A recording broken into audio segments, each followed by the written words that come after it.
Come a long, long way, and I'm talking about Eileen's brother Sean and his wife Beverly, who have come from New Zealand.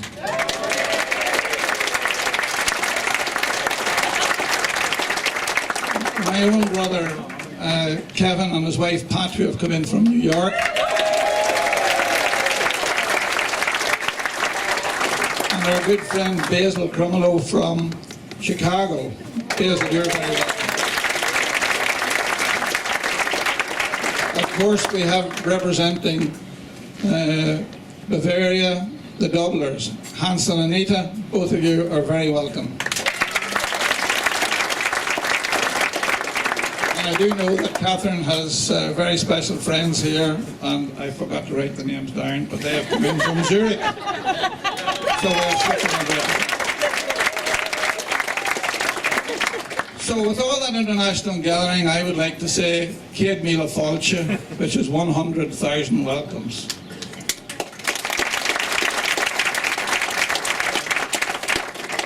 Martin, we would like to officially welcome into the family.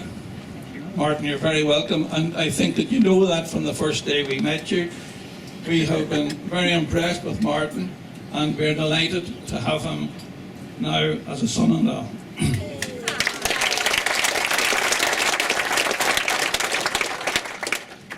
Now I come to Catherine.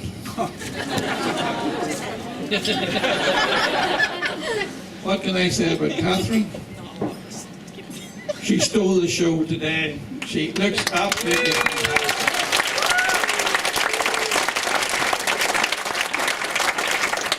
But I can assure you it wasn't always like that. You know? Catherine didn't have an affinity with dresses from a very early age. And I can tell you now, there's a stubborn streak in her, Martin. And I think you're handling it quite well. Anyway, when she was about 5 or so, Eileen decided, we were on holidays, I think it was Spain, and Eileen decided that she would like her to wear a special dress. Well, I can tell you, that was some battle. That went on for about an hour. There was absolutely no way Catherine was getting into that dress. Absolutely no way. But the battle on anyway, and I was sitting there and I drank a beer and listened to all of this. And Eileen said to me, you know, you can't let a 5-year-old dictate to you what to wear. So the battle went on, and guess who won that battle? Yes, you're right. Eileen won the battle. But she didn't win the war. When it came to photographs that evening, Catherine wouldn't stand straight. She stood sideways. She stood with her back to the camera. She stood with her hands over her face. It was impossible to get a photograph. And I would have to say that in her studies, she could multitask. She could really multitask. She could do her homework, sit and watch television, talk to people at the same time, and read the newspaper. I'm talking about reading the newspaper, Martin. If you want to distract Catherine, just put a newspaper down in front of her. And she will read it from front page to the back page. Business section, sports sections, it doesn't matter what it is. Catherine will read the paper. She's even read the death notices and advertisements. We would use Catherine for IT, you know, as a troubleshooter. And I can tell you this story now. I'll finish on this one. Catherine, for a long time, when we decided that we would try and become computer literate, and we got into all sorts of difficulties. Now this is before the iPad and before the iPhone. Eileen would phone Catherine, and Catherine would do a bit of troubleshooting and all of that.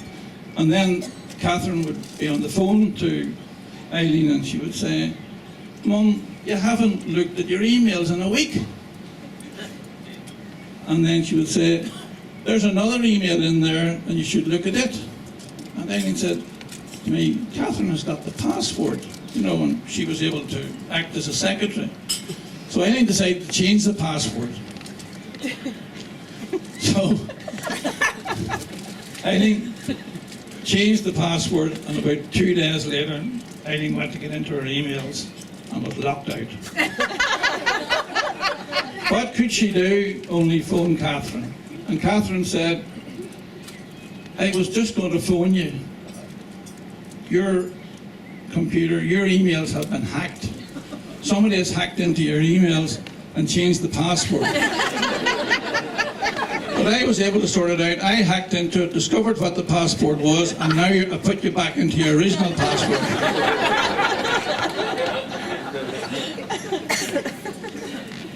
So I said I was going to be short and sweet, and one of my last tasks now is to propose a toast to the bride and groom.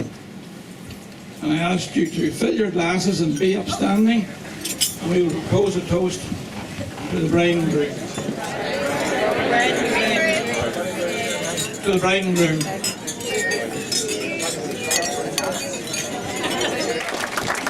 Now, ladies and gentlemen, I'm going to call upon your groom, Martin.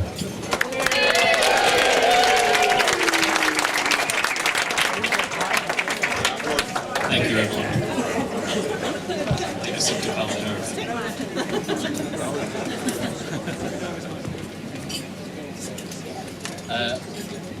On behalf of my wife and I,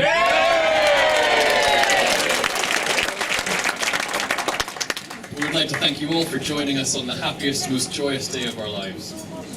We know that some of you have travelled a long way here to celebrate with us, and we really appreciate being surrounded by our closest family and friends for the celebration of our commitment. So we hope that today is as enjoyable for you as it is special for us.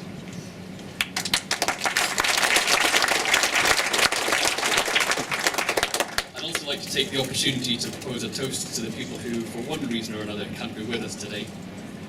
I'm sure there are a few looking down on us today, with big smiles on their faces. So for the brief first toast that I have, the absent friends and family.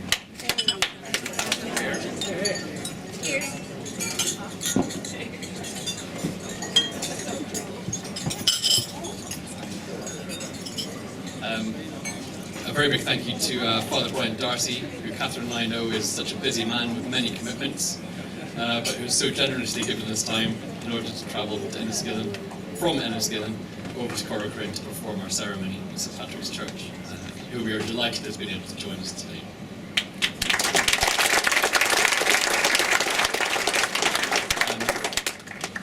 Our thanks go to everyone from Castle Leslie, John and the team, and the event planners who decorated the room as well. All the staff have done a tremendous job with the utmost professionalism, even being sadly hit with the news of Sir Jack passing away earlier last week. Sir Jack. I would personally like to thank Catherine's wider family for the welcome I've received from all of you. I feel very lucky to have found myself marrying into such a warm, sincere, and supportive family, and for that I'm truly grateful.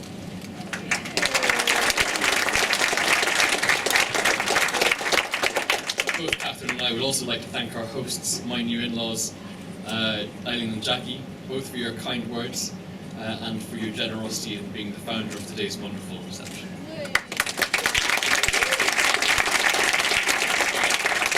Thank you both very much for welcoming me into the family. Thank you for the support you've given us as a couple.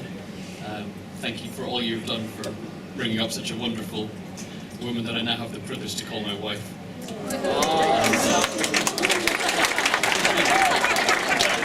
And I promise I'll do my very best to be worthy of her and make her as happy as I can.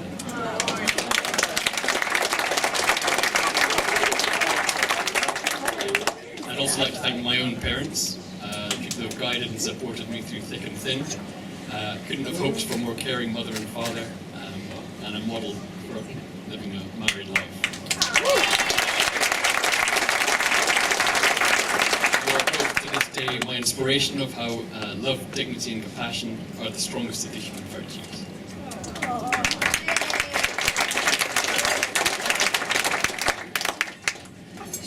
Thank you again to my mum, Anne, and her chief assistants, Aunt Margaret and cousin Bronwyn, for their hard work in making not one but two beautiful cakes for today.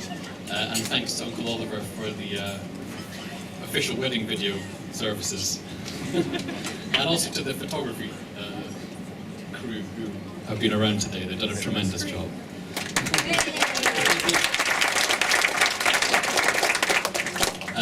To Catherine's lovely bridesmaids, Brona and Gronya, I'd like to say how very beautiful you are today.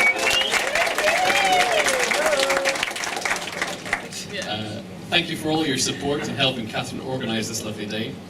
Your uncanny ability to keep Catherine calm while staying on the right side of excitement is certainly something I think I'll need some advice on in years to come. Which brings me to the second of the toasts. If you could all raise a glass to the bridesmaids, Brona and Gronya.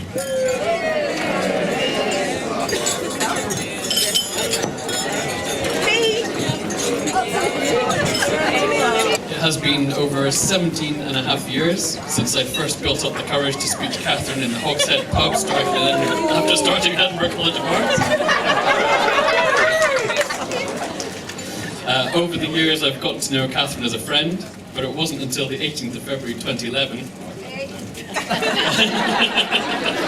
that I had my moment of clarity and realised that you were the woman of my dreams. And it was about time I did something about it. Of course, it was only after I told you this that you moved over 10,000 miles away to Australia.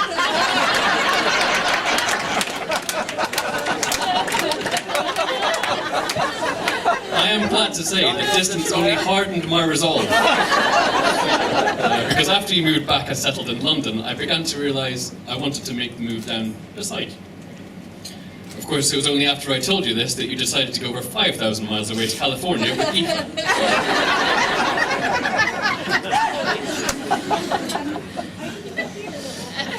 And I'm glad to say I wasn't disheartened.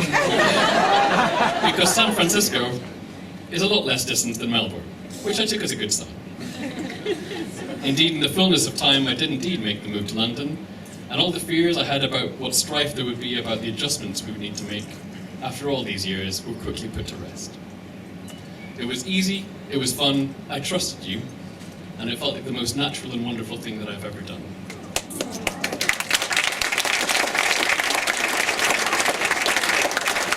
And that I wanted to keep doing, and hoped you felt the same. It was then, armed with your parents' blessing, and the certainty I've never felt before in my life, that I made it down on one knee and said that I thought we made a good team. And that is something I would like to continue for the rest of my days, and ask you to be my wife. And I'm glad you said yes, eventually. Of course, very soon after this, you immediately decided to skip to 1,200 miles away to Austria to get away. Skiing. Good job.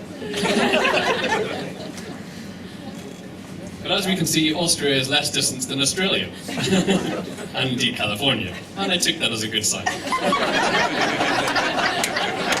Catherine, I love you so very much. Thank you for saying yes. Thank you for your patience.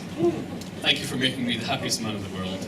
I hope with all my heart I can be a worthy husband for such a beautiful and wonderful wife.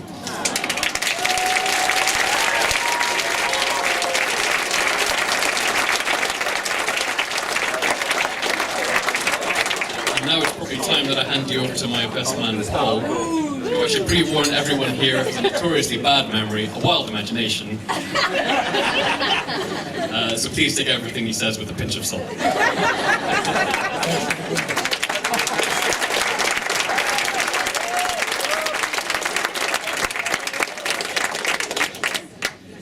I don't feel very prepared for this, so apologies in advance. I'll try to keep it brief. So, thank you for everybody. Yeah. Thank you everybody for to all friends and family for coming to this wonderful place. I know. And thanks to Jackie and Eileen for such a great day and such an amazing, beautiful venue. It's colourful. It's wow. It's a dream. When Martin asked me to be his best man, I was really touched. You know, there's a lot of people, a lot of friends that he could have chosen, and you know, it really means quite a lot that he chose me.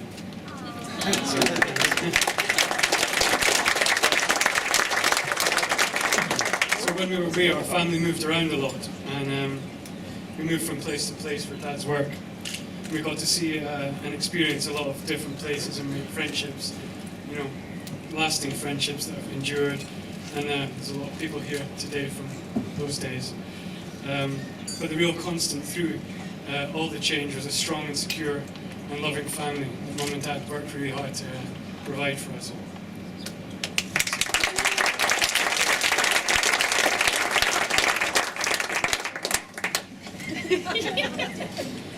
Martin's always been an inventive guy.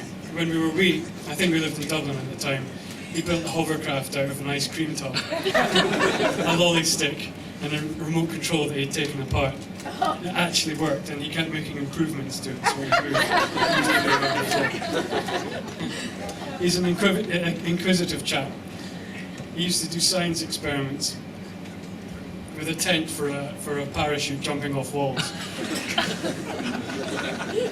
And with toothpaste in Uncle Jerry's sink, with varying lengths of stalactites of toothpaste coming down. I'm not sure what he was trying to do, but Uncle Jerry was really happy about it. Sorry, Uncle Jerry.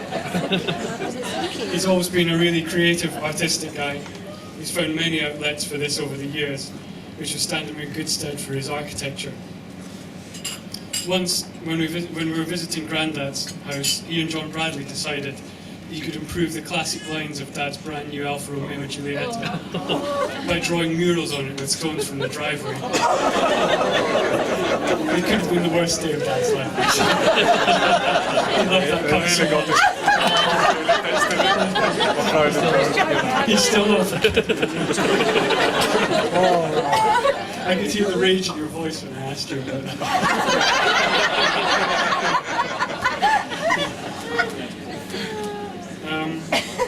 I have fond memories of making wooden swords with Martin in the forest in Norway when we were down in the hut. We spent ages whittling sticks and crafting beautiful wooden weapons, and then we'd spend 2 minutes trashing them on each other's heads. We used to stay with Farmer and Farfar in the summer holidays, and Farfar let us take his boat into the fjord on our own, which you would never have done.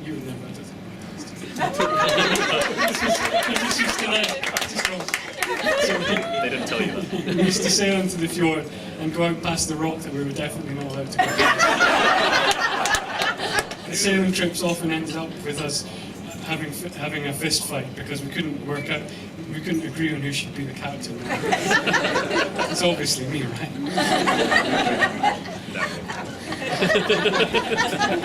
Yeah. Last summer it was fantastic to recapture those memories in Norway. We got the old boat back in the water, and we got to share the experiences with Dad and my boys. It was really, and I know that Farmer and Farfar and Granny and Grandad would be really proud of you and the life that you're making with Catherine.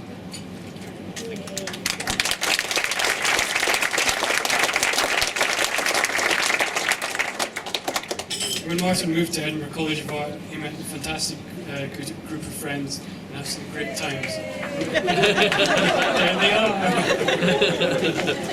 And this is where he met Catherine. And since moving to London to be closer to Catherine, he's really flourished. Catherine has been a fantastic influence on him. He's grown in confidence, and she's even managed to make him more organised.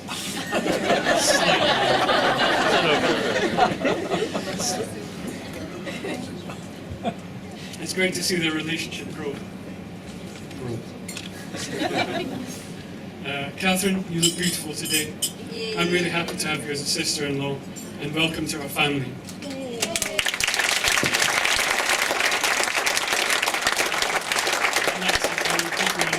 It just remains for me to say, if we could all stand, I'd like to wish Martin and Catherine a lifetime of happiness, joy, and health together. To Mr. and Mrs. Swains.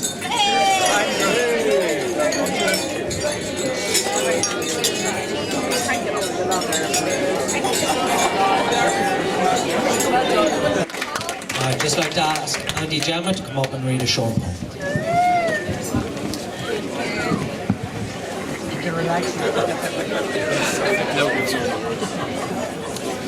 It's a bit of a tradition that at their family weddings that Aunt Catherine, where are you? Writes a poem for the bride and groom. So she's a wee bit too shy to read it out herself, so I usually get the job. So here's a wee poem from Aunt Catherine. Martin and Catherine. Catherine and Martin, the lovely bride and groom, your wedding day is here. We join with you from far and near in merriment and cheer to celebrate your vows, your future ahead. But before a toast, more things to be said. Martin. Oh, wee Martin. A picture springs to mind of the curly hair, sucking those two wee fingers, sitting on your little wooden Norwegian chair. Such a cute wee lad, good-natured as can be, not usually in a rush. No hurry, but it did not keep you back, as we can see. I digress. You guys, your story began in a land far, far away, in bonny Scotland, Edinburgh to be precise. How lovely, I say. Hills, tartan, a castle, the Royal Mile, pretty good pubs. But oh no, no, it was at university, meeting of the minds that your friendship did grow. Then, after all your hard work and exams, such success in architecture, you venture out to the world of work. What an adventure. Catherine to London town to earn a big buck. Martin in Edinburgh, your drawing board at hand for good luck. And then it all happened. Your love did grow. So lovely together, engagement rings to show. You have set up home, all going great so far, just like a well-matured cheese. Or a lovely silver alpaca. You join the nations with your love to share. Top of the morning to the Irish. Cheers, my dears, to the Scots. And to the Norwegians, velkommen alle fra Norge.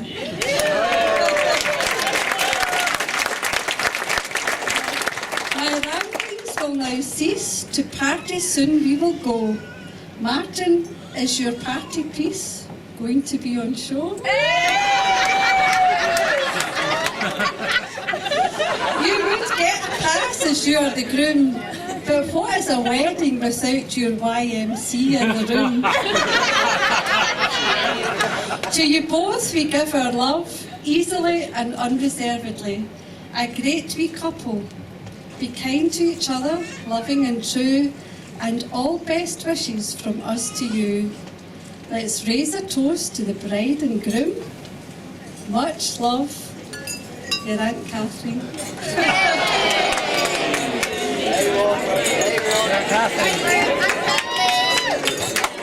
Now, ladies and gentlemen, I just invite Father Brian Darcy to say grace. So we begin, as we begin all our services, asking God the Father, the Son and the Holy Spirit to be with us. I learned an old trick from a parish priest that went to weddings with. As I said to you before, we go to a lot of weddings, and it's always difficult to, it's not nice just to get up and ramble off a blessing as if it didn't mean anything. So he always said you should look at the menu before you do the blessing. And if you like what's on the menu, you should begin with, "Oh, bountiful Lord." But if you don't like what's on the menu, you should let them know. And you should say, "Oh, merciful Jesus."